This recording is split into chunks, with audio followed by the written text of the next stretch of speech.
Bien, pues vamos a compartir entonces pantalla para poder iniciar nuestra actividad. Me avisan, por favor, si es que se ve.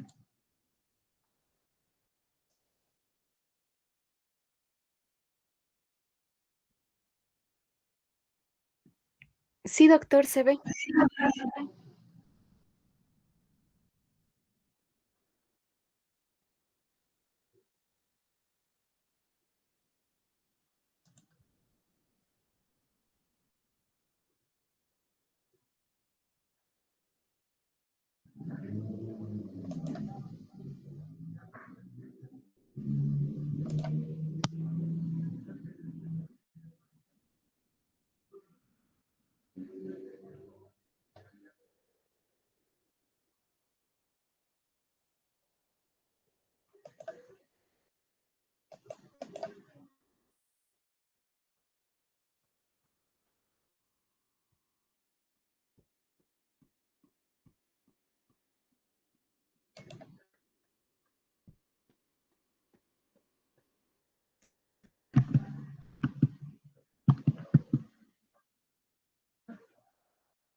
¿Se puede ver?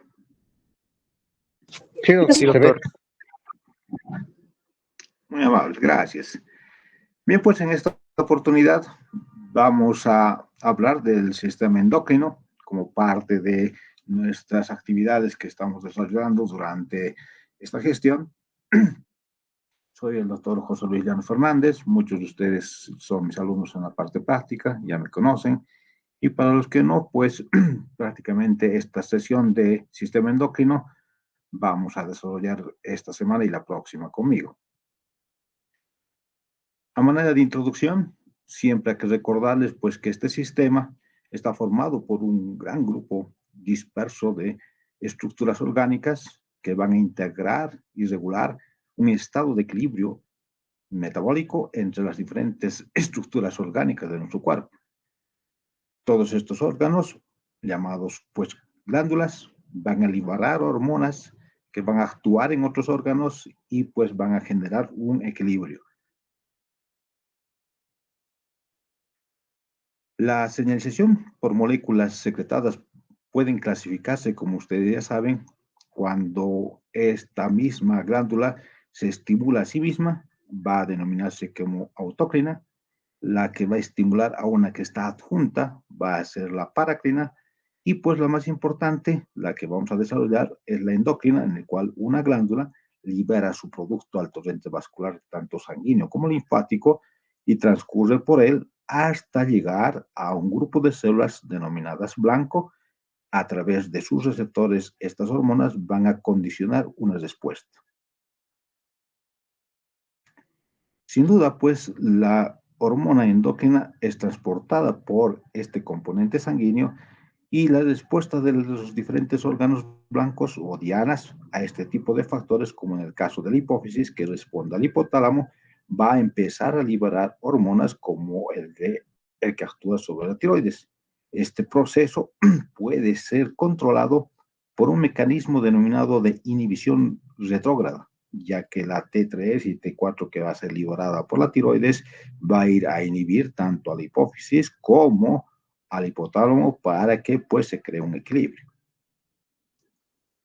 Las enfermedades entonces endócrinas que vamos a desarrollar en este capítulo pueden clasificarse en función a una infraproducción de un determinado ligando u hormona o a una sobreproducción de este tipo de hormonas.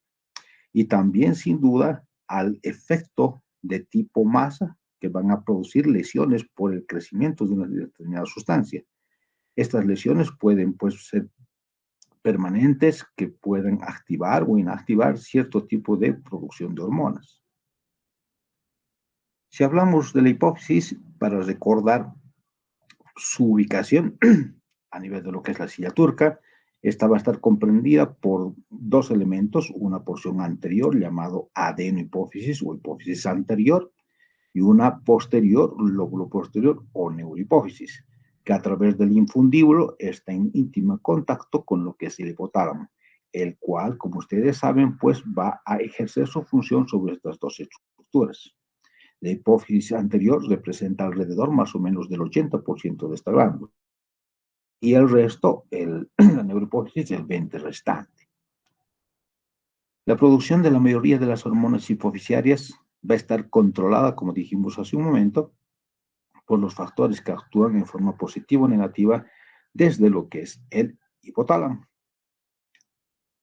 ya que este tipo de estructura va a actuar de forma directa por el sistema vascular portal a nivel de la adenohipófisis o por un sistema nervioso con axones hacia la neurohipófisis en la parte posterior.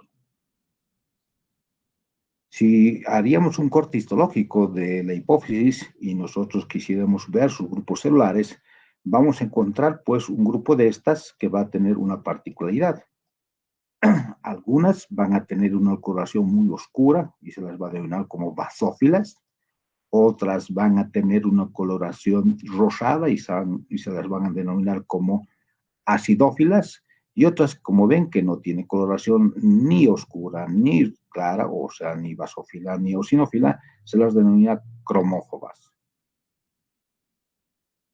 Sin duda, pues, esta glándula va a liberar 6 tipos celulares, 6 hormonas diferentes de 6 tipos celulares, que van a terminar a nivel del hipófisis anterior.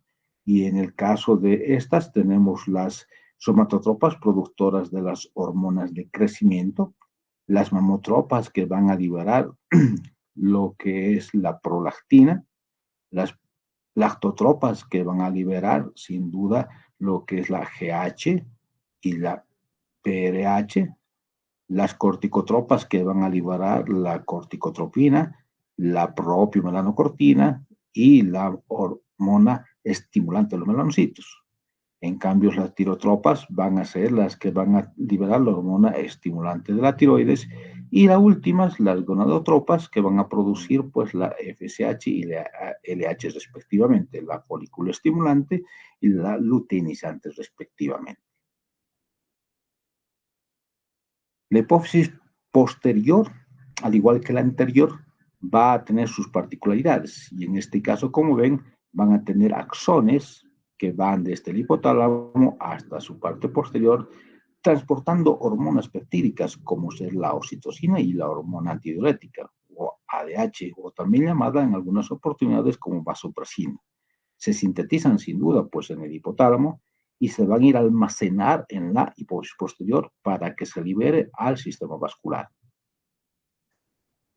Entonces, una vez que hemos recordado estos elementos fundamentales de la histología, pues vamos a adentrarnos ahora en un proceso denominado de adenoma hipofisiario. La causa más frecuente entonces de hiperpituitarismo es un adenoma del lóbulo anterior y estos tumores benignos se van a clasificar según hormonas producidas por las células neoplásicas en este componente celular. Las tensiones de inmunohistoquímica también ayudan muchísimo para hablar de los adenomas somatotropos, lactotropos, tirotropos, corticotropos, gonadotropos, el de células nulas y el adenoma plurihormonal. Y las hormonas que van a ser liberadas por estos adenomas son los elementos fundamentales que mediante la IHQ o inmunohistoquímica vamos a poder nosotros pues identificarlas.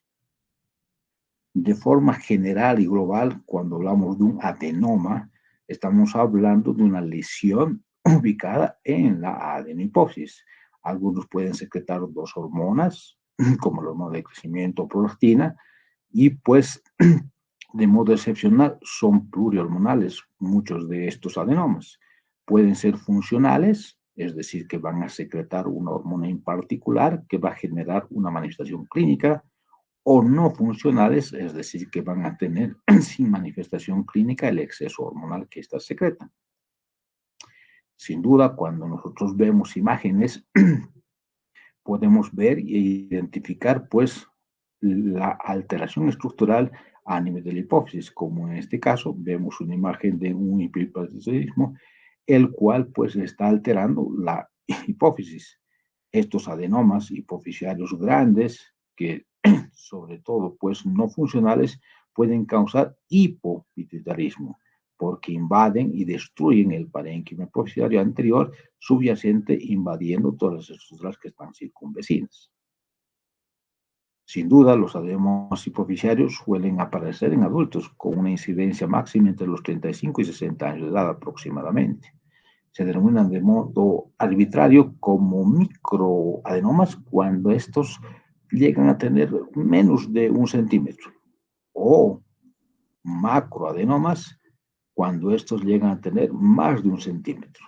Y en realidad no hay pues un parámetro cierto hoy en día para determinarlos como tales.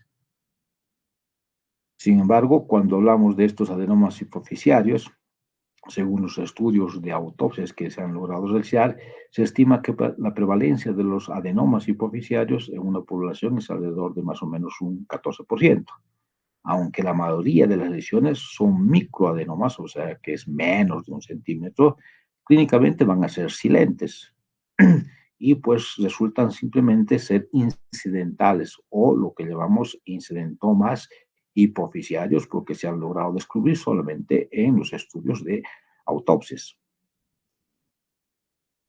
Cuando hablamos de la patogenia, los avances recientes en las técnicas moleculares, sin duda, pues han permitido hacer descubrimientos considerables sobre las anomalías genéticas asociadas a este tipo de adenomas. Hay genes como los GNAS que alteran la función de la proteína G, USB8, proteína asacinasa A, MEG1, SDK, N1B, proteína de interacción con receptores aril hidrocarbona, el HRAS y el SIDET1. Entonces, como ven, estos genes van a generar pues oncogenes que van a alterar la estructura normal de la hipófisis. Las mutaciones de la proteína G tienen un papel esencial en la traducción de la señal, transmitiendo señales desde su receptor en la superficie celular que con su ligando pues va a generar una señal hacia la parte interna para generar dentro de estas pues una AMP cíclico que va a generar la proliferación, síntesis y secreción de hormonas. Entonces, en este ciclo, si existiese alguna mutación, por ende, pues va a haber una estimulación permanente del adenilato ciclasa para que genere AMP cíclico. Alrededor más o menos del 40% de los adenomas de las células somatotropas son portadores pues, de este tipo de mutación del GNAS, que acumulan actividad del GTPasa, dando lugar pues, a la activación y sustitución de esta G. Van a generar entonces de forma persistente AMP cíclico y por consiguiente van a generar proliferación celular descontrolada en ese grupo celular. Otro tipo de mutaciones activadoras de las proteasas específicas de la ubiquitina 8 se registran más o menos en el 30 o 60% de los adenomas corticotropos. La proteína codificada es una enzima que elimina los residuos de ubiquitina de las proteínas como los receptores del factor de crecimiento, protegiéndolas de la degradación dependientes de este organito citoplasmático denominado protosoma. La activación aberrante de esta ubiquitina 8 pues permite la actividad de los factores de crecimiento epidérmico, de modo que no se destruyen y van a estar preservados. Dentro de los adenomas hipoficiarios de naturaleza hereditaria, tenemos que recordar que más o menos el 5% de estos casos se desarrollan por un defecto genético hereditario. ¿Qué quiere decir esto? Que hasta el momento se han identificado 4 genes causantes de este proceso. Uno de ellos se denomina MEMF1, que genera la primera mutación, otro llamado CDKN1B y un tercero denominado PRK1A. Estas mutaciones pues van a generar esta posibilidad de defecto genético hereditario. Es destacable que las mutaciones somáticas de estos 4 genes rara vez pues se encuentran en los adenomas hipoficiarios esporádicos. Cuando vemos macroscópicamente un adenoma, típico sin duda, vamos a ver una lesión blanda, bien delimitada. Los adenomas pequeños suelen pues quedar confinados en la silla turca, mientras que los grandes como este generan erosión, especialmente de lo que es este elemento óseo y también de la apófisis clinoides. Las lesiones grandes van a atravesar el diafragma celular y van a comprometer sin duda pues las estructuras circunvecinas, como en el caso del quiasma óptico. Hasta un 30% de los pacientes que tienen este tipo de lesión no tienen una cápsula macroscópica e infiltran los tejidos colindantes como el seno cavernoso y el esfenoidal. La dura madre y en ocasiones el propio cerebro va a ser comprometido por este tipo de lesión. Estas lesiones se denominan pues adenomas invasivos, no metastásicos por si acaso, porque son benignos.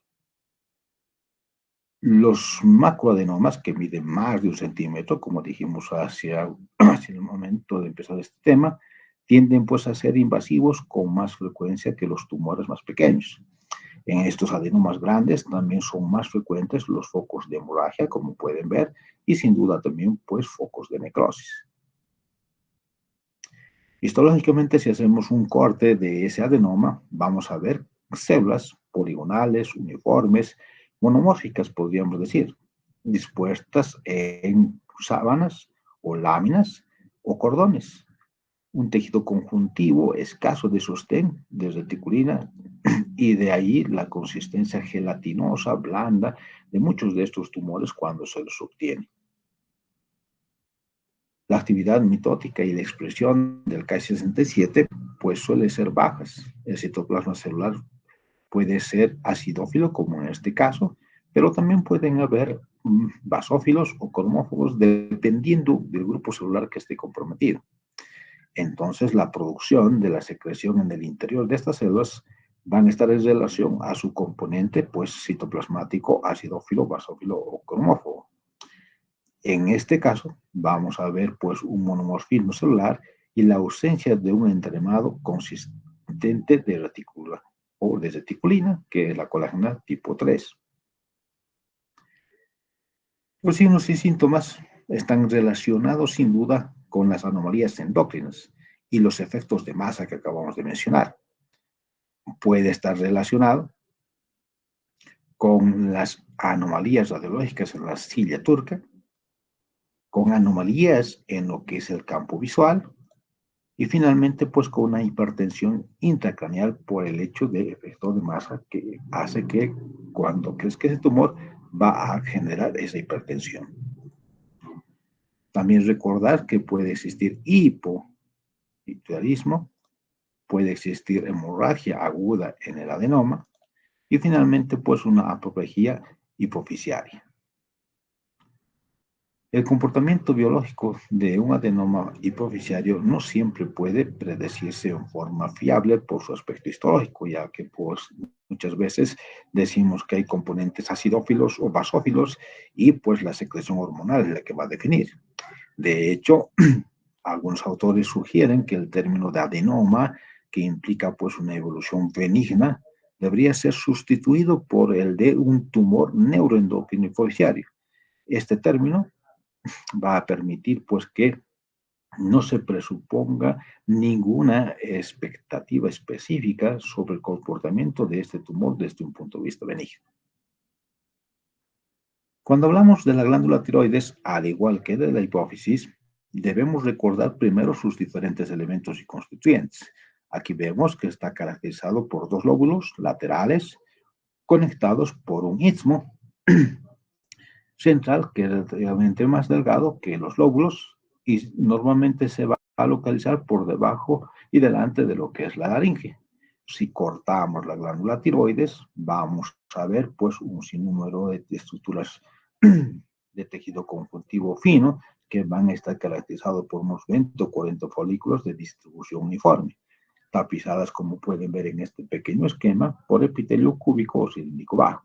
Y en su parte interna vamos a evidenciar una estructura que nosotros conocemos como tiroglobulina o coloide, que se ve de color rojo vinoso cuando utilizamos la tinción de ácido periódico de Schiff.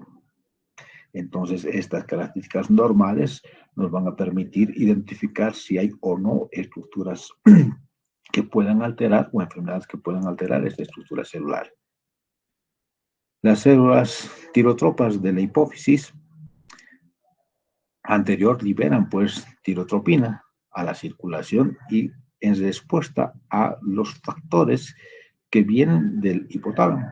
Entonces la unión de la TSH a receptores en el epitelio de la glándula tiroides folicular produce la activación de un receptor, lo que permite que una de las proteínas G puedan ser las responsables de que puedan activar este mecanismo.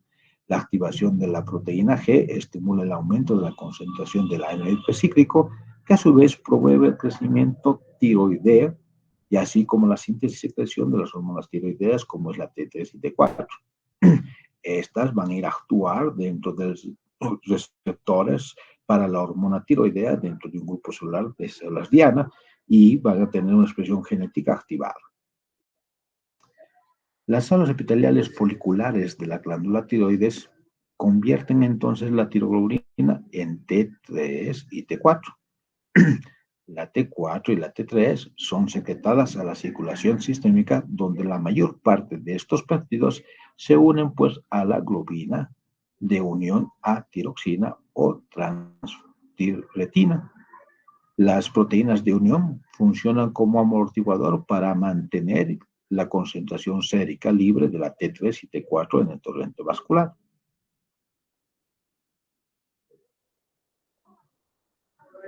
En la periferia, la mayor parte de la T3 y la T4 sufre la T4 una desiodación y a T3. Esta última se une a receptores nucleares de la hormona tiroidea en las células diana con una afinidad 10 veces mayor que la T4 y con una actividad proporcionalmente mayor. La unión de la hormona tiroidea a los receptores nucleares RT da lugar sin duda pues a la formación de un complejo receptor de hormona multiproteína. Entonces, las hormonas tiroideas tienen diversos efectos celulares. Una de ellas va a ser sin duda el catabolismo de los hidratos de carbono, lípidos y la síntesis de proteínas. 2. El resultado neto es un aumento del metabolismo basal. 3. Tiene un papel crítico en el desarrollo cerebral del feto y del neonato. Y por último, cumple una función que puede inhibirse pues con distintas sustancias químicas denominadas en su conjunto boxiógenas. Las concentraciones de TSH aumentan porque suprimen la síntesis de T4 y T3 y se produce un aumento de tamaño hiperplásico de la glándula que nosotros lo conocemos con el nombre de bocio. El propiltiuracilo es un fármaco antitiroideo que inhibe la oxidación del yodo y por tanto bloquea pues la producción de las hormonas tiroideas T3 y T4. Inhibe también la desiodación periférica de la T4 circulante en T3. Los folículos tiroideos de la glándula tiroides contienen también células parafoliculares, denominadas C, que como ustedes saben van a secretar y sintetizar pues hormonas que se denomina calcitonina. Esta hormona promueve la absorción ósea del calcio e inhibe pues la absorción ósea por parte de los osteoclastos. Las enfermedades entonces del tiroides comprenden afecciones asociadas, como en el caso de la hipófisis, a la hidratación excesiva,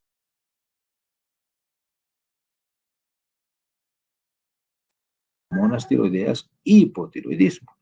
Y sin duda una tercera posibilidad son las masas en la tiroides que van a generar efecto de masa. Y hablando de la patología de la tiroides, denominada tiroiditis, es una inflamación de esta glándula que comprende pues un grupo de trastornos diversos caracterizados por algún tipo de inflamación tiroidea. Las tiroiditis más frecuentes y con más relevancia clínica son la de Hashimoto, linfocítica subaguda y la granulomatosa, denominada también de Kervain. Cuando hablamos del Hashimoto, es una autoinmunitaria que produce pues destrucción de la glándula tiroides e insuficiencia tiroidea gradual y progresiva. Es la causa más frecuente, como ustedes saben, de hipotiroidismo. El Hashimoto publicó en 1912 una paciente que tenía BOSU y con infiltración linfocítica intensa de la tiroides, estruma linfomatoso. La prevalencia de la tiroiditis Hashimoto está más o menos entre los 40 y 65 años de edad. Afecta más a las mujeres que a los hombres y la relación, vean, de 10 a 1 o 20 a 1, que es muy significativo. Por consiguiente, si hay patología tiroidea en una mujer, hay que pensar en esta posibilidad. También puede afectar, sin duda, pues a pacientes en la infancia y es una causa principal del bocio no endémico en este tipo de periodo. En su patogenia, la tiroiditis de Hashimoto, pues como dijimos hace un rato, está causada por una alteración de tipo autotolerancia a los autoantígenos tiroideos. Esto queda reflejado en la presencia de autoanticuerpos circulantes contra la tiroglobulina o contra la peroxidasa.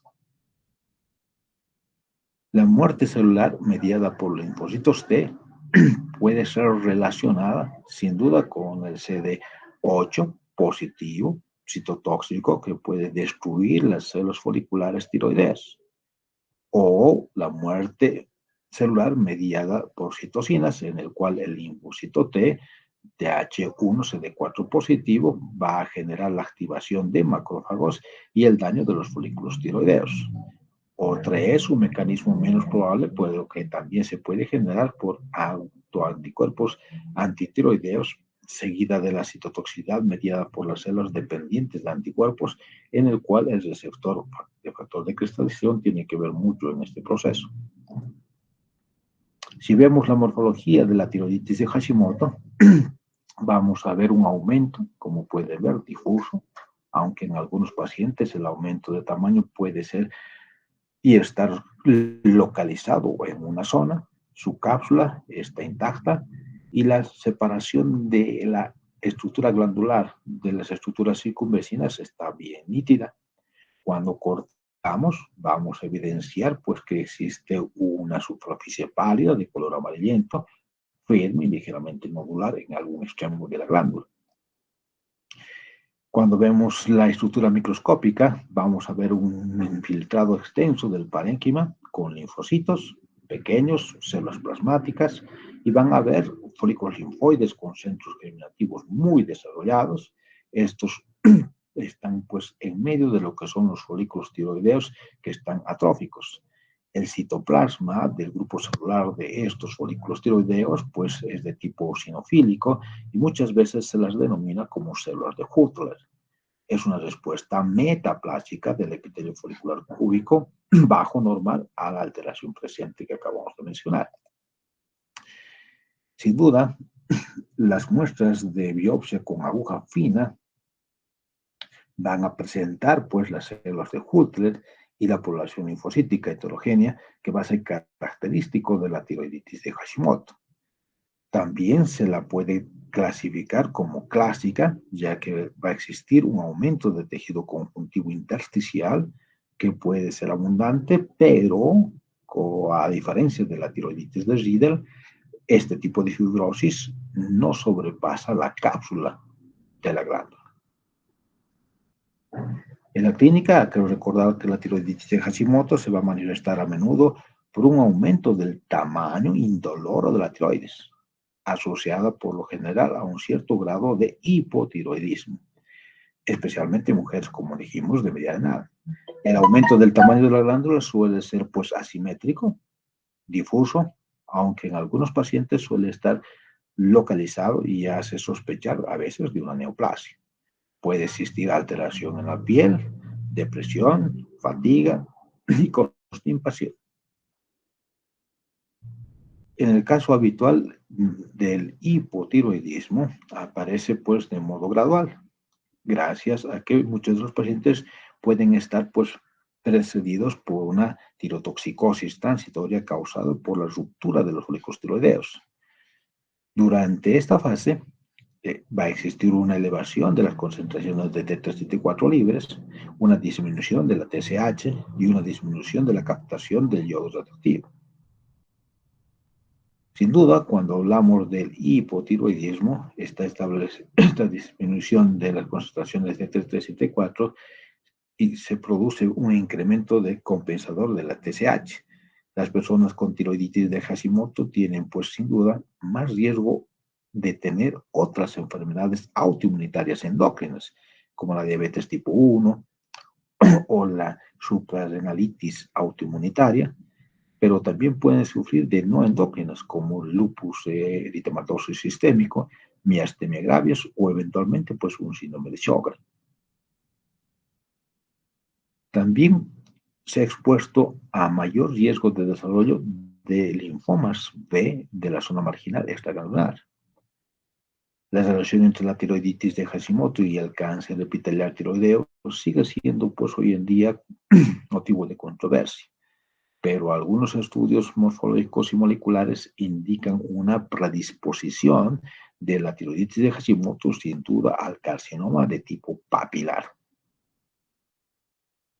Cuando hablamos de la linfocítica subaguda o indolora, debemos recordar pues, que la tiroiditis linfocítica indolora suele manifestarse por un hipertiroidismo leve, aumento de tamaño de la glándula tiroides o de ambos. Aunque puede aparecer a cualquier edad, es más frecuente en adultos de mediana edad y especialmente en mujeres. Puede haber pues un trastorno similar a la tiroiditis indolora durante el puerperio, hasta un 5% de las mujeres, y se va a denominar a este tipo de tiroiditis como posparto. Son variantes de la tiroiditis de Hashimoto porque la mayoría de los pacientes tienen anticuerpos circulantes antiperoxidasa, tiroidea o un antecedente familiar de otros trastornos de tipo autoinmunitario, como mencionamos en la anterior diapositiva. Desde el punto de vista morfológico, el aspecto macroscópico de la glándula tiroides aparentemente es normal, excepto un posible ligero aumento del tamaño simétrico de esta glándula. Si vemos al microscopio, más específicos son las infiltraciones linfocíticas con centros germinales, hiperplásicos dentro del parénquima tiroideo y colapso irregular de los folículos tiroideos. A diferencia de la tiroiditis de Hashimoto, las fibrosis y las metaplasias con células de Hutler, que dijimos, de color rosado, no son signos pues, prominentes de este cuadro. Dentro de la clínica podemos decir que va a existir un bozo indoloro, hipertiroidismo manifiesto transitorio o ambos. Algunos pacientes pasan pues, de un estado de hipertiroidismo a un hipotiroidismo antes de la recuperación, presentando un hipotiroidismo evidente en un periodo de 10 años aparentemente.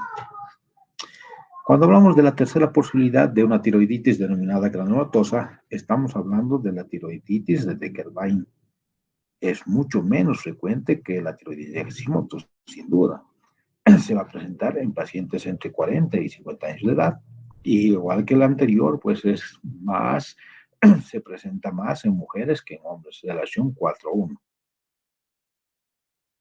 Dentro de la patogenia podemos decir que es desconocida, pero se cree que va a ser desencadenada por una infección de tipo vírica. Hay antecedentes de infección respiratoria alta antes de que se presente este tipo de tiroiditis de Decker-Wein. Esta enfermedad tiene una incidencia estacional máxima en el verano y se ha visto algunos tipos de brotes de este tipo de tiroiditis asociado pues al virus Coxsackie, parotiditis, sarampión y adenovirus respectivamente. Aunque se desconoce, es probable que esté causada pues por una infección vírica, como dijimos, con exposición a antígenos víricos o tiroideos. Este antígeno estimula los linfocitos T citotóxicos que a su vez pues dañan las células foliculares tiroideas y van a generar una respuesta inmunitaria al virus o pues a los componentes tiroideos, formando unas estructuras granulomatosas. En su morfología macroscópica, la glándula tiroides pueden ser unibilaterales su aumento, es firme, tiene una cápsula intacta y puede estar adheridas a estructuras colindantes. Al corte vamos a evidenciar pues que son firmes de color blanco amarillentas. Y si vemos al microscopio, en una fase inflamatoria activa, vamos a ver folículos dispersos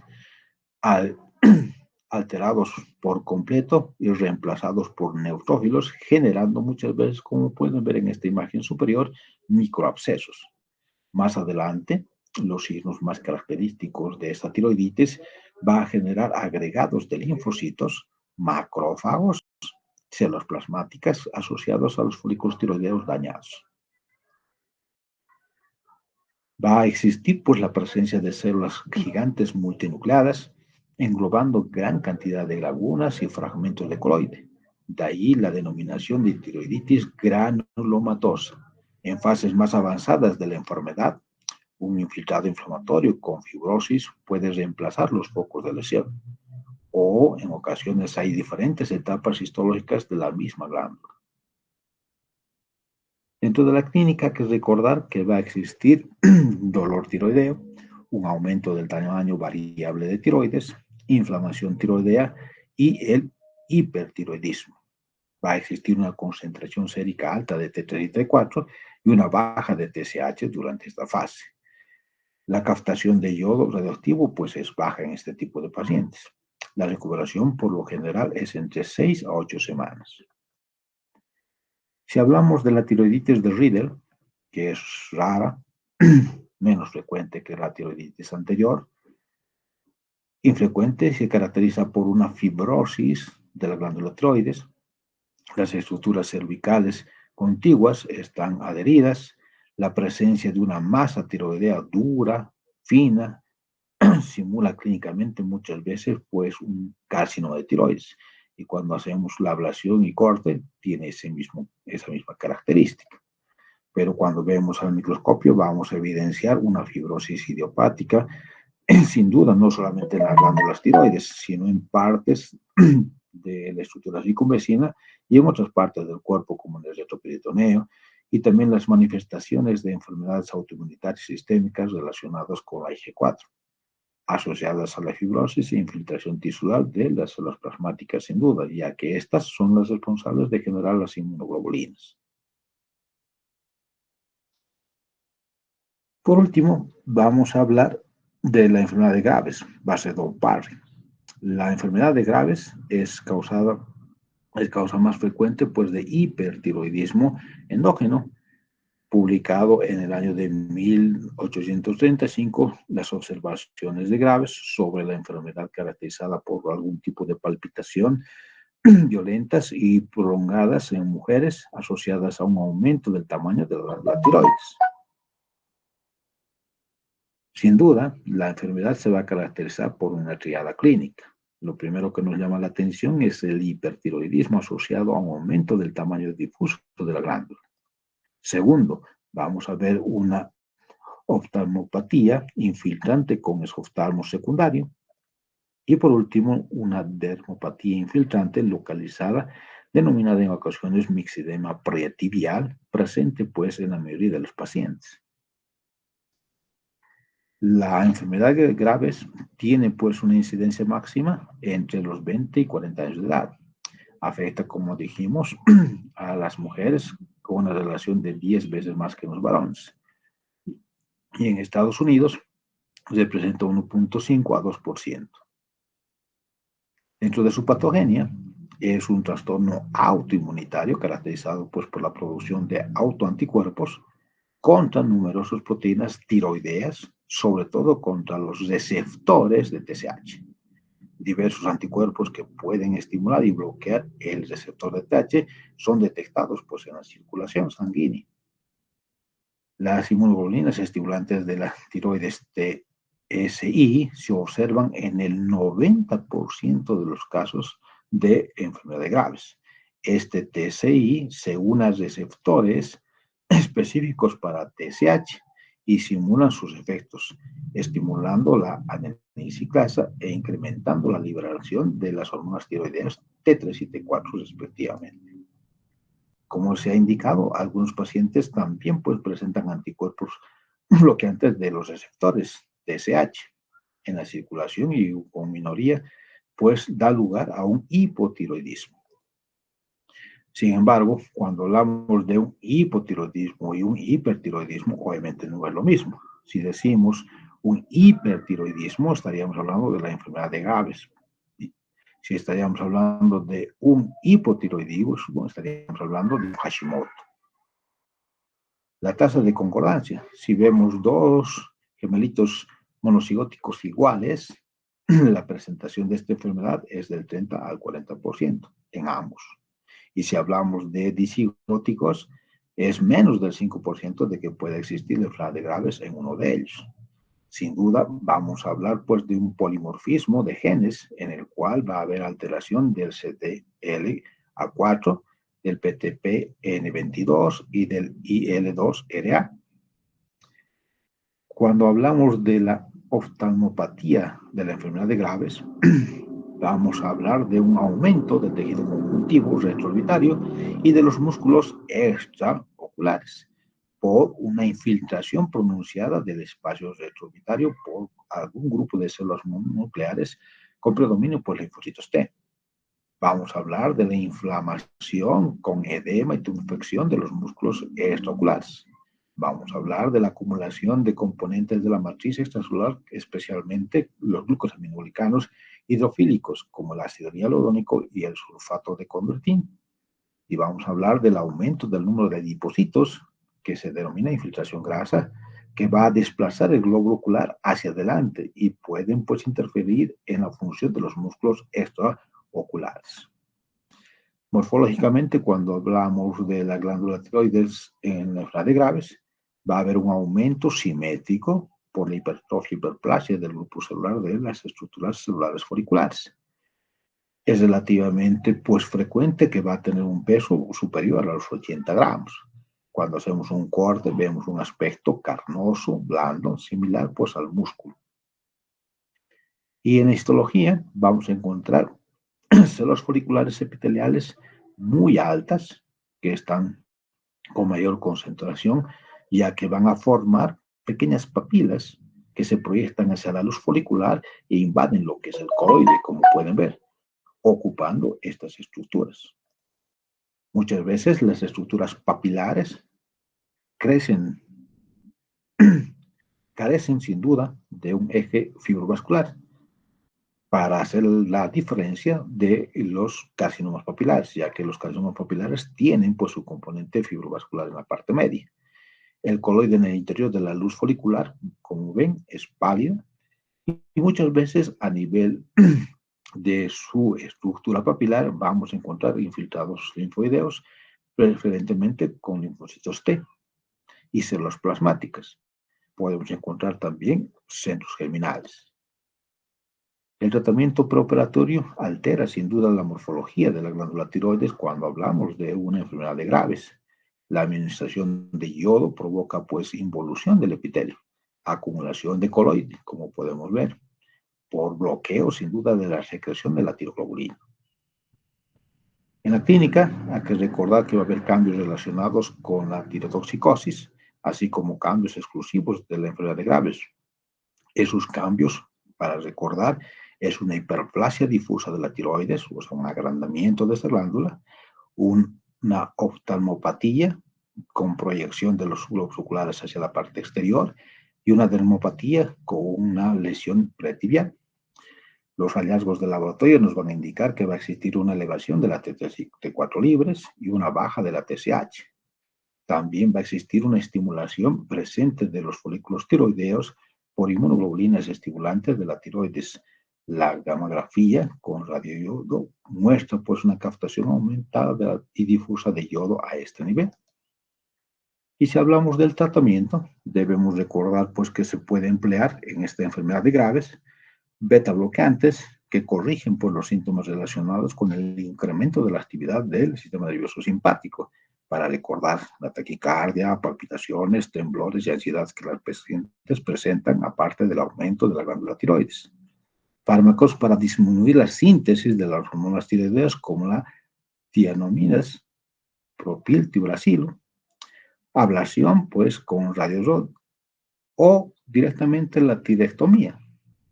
La cirugía se emplea pues en la mayoría de los pacientes con bocios grandes que comprimen por las estructuras circunvecinas y poder liberar y mejorar la calidad de vida de nuestros pacientes.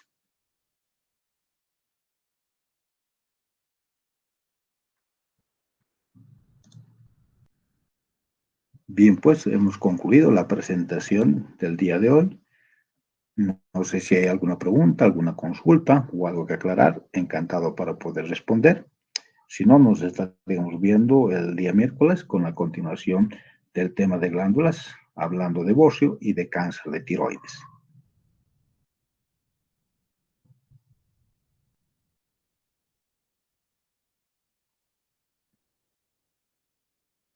Tienen la palabra, jóvenes.